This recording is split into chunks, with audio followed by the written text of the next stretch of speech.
Hi, my name is Nathan, and today we're going to do a comic book review of The Scorched, issue number 10, brought to you by Rated Comics. Let's get to it.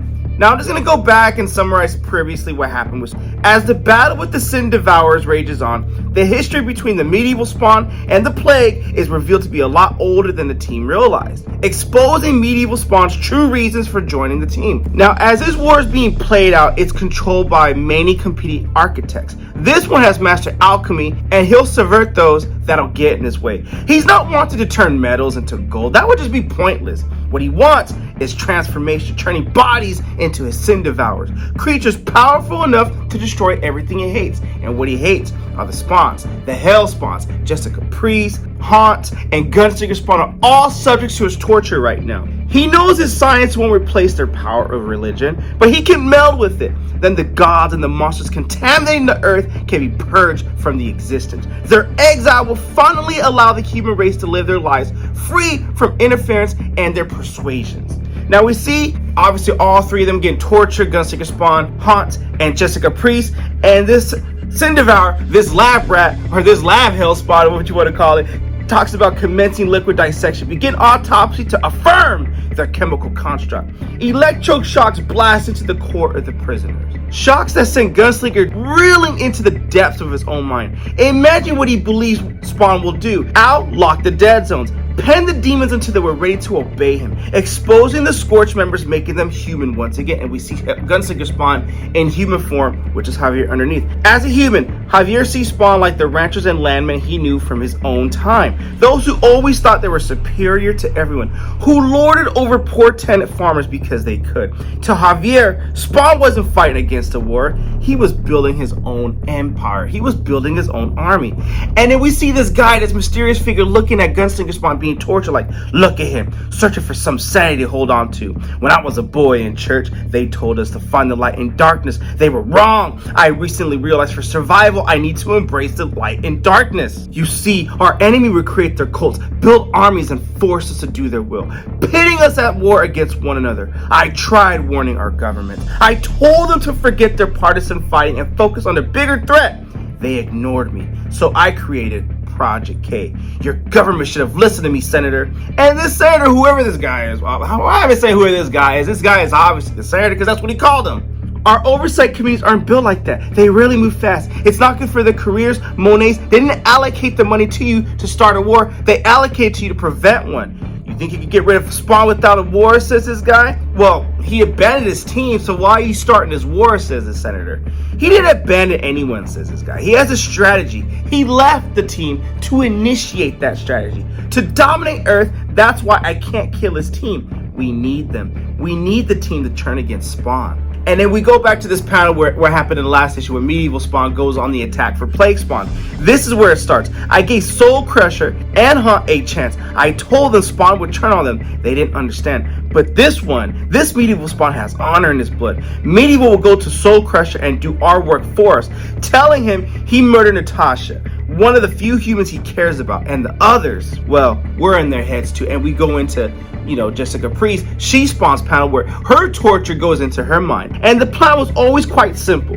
Capture a Hell Spawn, then have it scanned, identify who they might be, then create alternate memories they can exploit. Like in the team's captain, She Spawn one day should become known as Priest, but the name she wants no one to know her by, she wants no one to call her by, is Mom. And then we see Jessica Priest in Mom form. Baby, are you safe? And then they're exploiting her memory right now because she's doing this to protect her daughter. She wants no one to know that she has a kid. But now this alternate memory is telling her, especially with Jessica Priest's mom, her daughter's grandma, telling her, no, my dear, Jessica will never be safe, not for a single day, not while you live the life you chose, and your daughter and I will be targets every day, and it'll only be stopped when they murder both of us. Blood will be on your hands.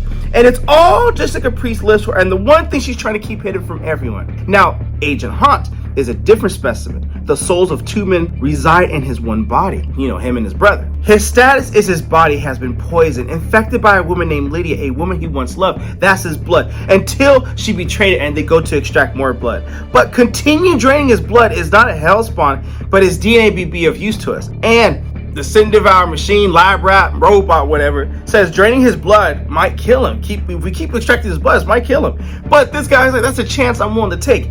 keep going. Now, how's Gunslinger Spawn holding up? He isn't. The dream Gunslinger is trapped in has consumed him. The buyer can't mentally have him go too far. Also, there's a buyer for this. So I thought this guy was pulling all the strings, but now there's a buyer behind all this too. Because what's happened with Gunslinger Spawn is he understands these monsters have existed in many realities and spiritual planes, and that nothing is a dream. So what they see in their head, Senator, is all but another possibility, a reality into what might their futures hold. So you might be able to see their future before it happens. That's pretty freaking crazy. So that's what it means. That's exactly what it is. And electroshocks gets churned higher, triggering the paranoid thread playing in Javier's head. That somehow Spawn is responsible, which makes him the one that must be destroyed. If he or anyone else is going to survive, so in Javier's head, Spawn is the reason for all this, and it's looking like this brother's trap of turning the Spawns against one another, or at least turning the Hell Spawns, turning up against Spawn. It might play out into fruition. But now, in Javier's blinding intensity to save all manifests itself in physical form as he goes after Spawn. But he's choking on himself. And why is he choking on himself? And this brother tells is because in that reality, for the first time, he doesn't win. Do you know the trauma that causes to the human psyche? Knowing that when it matters most, when the weight of your entire existence is sitting squarely on your shoulders, you weren't good enough. And that failure is crushing.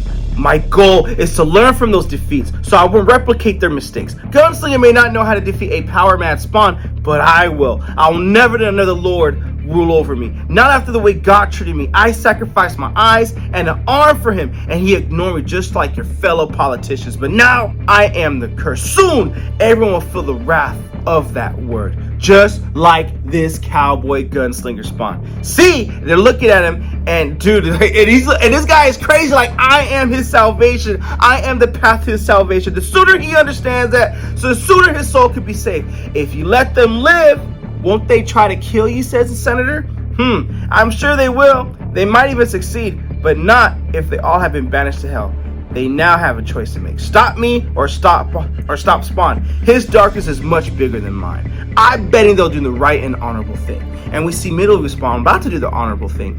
Honor is a code to Medieval has tried to live by. But the church taught him that you cannot trust every man, even men of cloth. Some souls are beyond redemption to think anyone or otherwise would be fatal. You know what I mean? And now, after a long journey, he stands at the edge of limbo. Its fortified gates, invincible to our eyes, stand tall, but he'll not be denied. He has to come to deliver a message, and he's prepared to deliver that message to Soul Crusher. But before him is the cross of eternity, the doorway he needs to enter. Events of the past 24 hours heavy in his mind as he steps forward, meaning from the last issue when he had a murdered Plague Spawn, but actually it was Natasha in disguise. With that guilt, that will be weaponized against him. Soul Crusher, soul yourself! As he grows into this portal, enters in, have the courage to face me, says Medieval Spawn.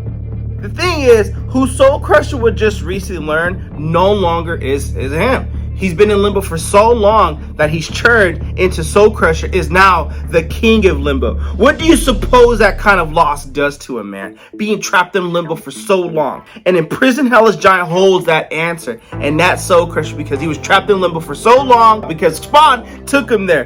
He's killing us, all of us, for practice. Practice for what, says Medieval Spawn? Practice for you. And that's where we end this issue of the Scorched, issue number 10. Okay, look, I do like the Scorched. It is not my favorite comic, and I'm probably not going to say that for a while, but I got to read it because it's a Spawn comic. I just got to get at it. The torture scene with the She Spawn, Gunslinger Spawn, and Hunt getting into their heads, mind messing with them to exploit their weakness, though, that was sick. That was pretty brutal right there, man. I'm curious to see where this is going. I don't know if this story is taking too long to come into fruition for what it is, or if it's just starting to barely come into fruition what it is. I mean, it's tough to write a team up, in my personal opinion, but at the same time, hey, I'm intrigued enough to keep going. But I think the issue is well worth it. I think the issue is worth adding to your comic book collection. I don't know if K, the curse right here, if this is a first appearance, but if it's a key issue, add it. But don't quote me on it because that's the first time I've seen of him. But with 300 other issues of Spawn, you never know when that brother might have appeared in that other issue. But for the art's sake and for the story, I think this is worth adding to your comic book collection. But with that being said, The Scorched, issue number 10. What you guys think of the comic book? Comment below, let me know. And also, if you like the content we're throwing up, you know what to do. Don't be shy, don't be stingy. Here at RatedComics, we do awesome comic book reviews, comic book related content with the occasional comic book giveaway. And also, this video is sponsored by coffee, so if you'd like to buy your boy a cup of coffee, link in the description. But the greatest compliment you guys can do is to like the video and subscribe to this channel. Thanks again for watching. Until next time.